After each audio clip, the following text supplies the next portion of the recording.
So I originally had a big video planned, and then Teddy woke up and I lost track of time, and I wanted to get a video out this week, and I'm still not used to talking to cameras. I can't do intros, but I thought I would do a video on how to make FX gelatin. And you're teething and you're dribbling all over me. But yeah, FX gelatin, that's what we're doing. So I hope you enjoy the video.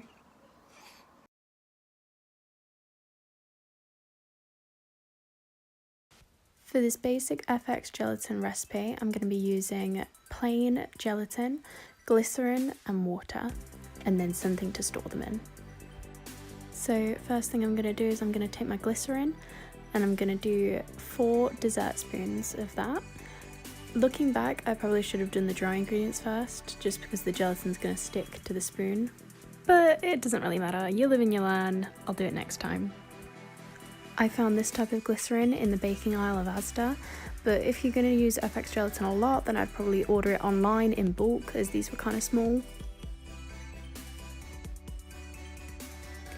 I'm doing the exact same amount of water for dessert spoons. And then 4 dessert spoons of plain gelatin. I could not get into this bag for like 5 minutes. I just left and got a knife in the end. It was not worth it. While I'm gone momentarily, I thought I'd tell you this is not a vegetarian or vegan recipe.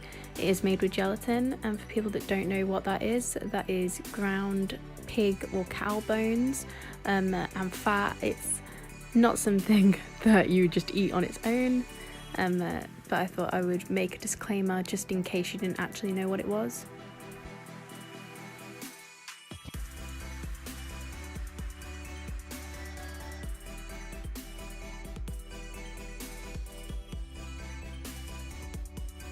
And then set that whole bag aside into a different bag so I won't get gelatin powder all over my house.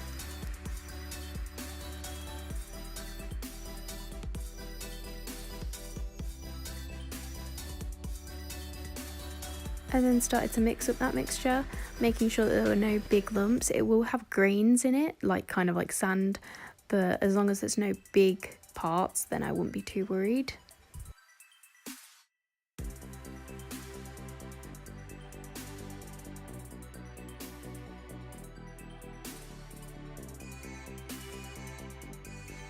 The gelatin begins to absorb the water in the liquid and it becomes kind of stiff, so I work really fast to make sure that everything is all combined.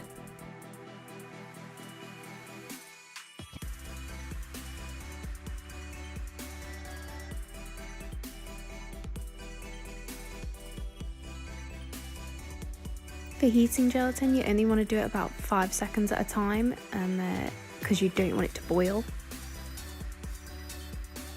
Now once your house smells horrible, you'll have like a liquidy mixture and you can begin to pour it into your moulds. I learnt this trick from another FX artist of putting them into ice cube tray moulds. I just have ghost ones because everything in my house is themed, and it's easy to pop out, and then you have like these little gelatin cubes that you can then melt. You don't have to melt the whole mixture together.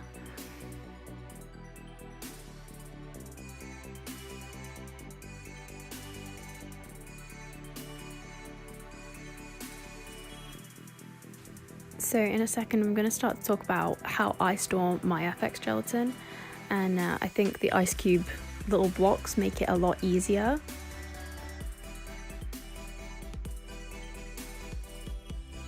You can see the FX gelatin is already kind of starting to set. It's getting a little bit harder to work with. So also another tip is if you're in that liquid phase just before you start to put them in the moulds, you can add your foundation colour, or you can add a reddish colour, and it can colour your gelatin so that when you do have to use it, it'll already be pre-coloured. I put them in the fridge for 30 seconds and then I just popped them into a bag.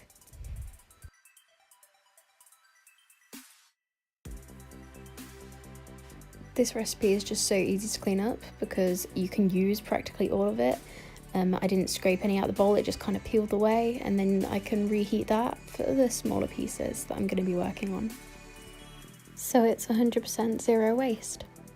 And that is about it. That's pretty much everything. So thank you for watching.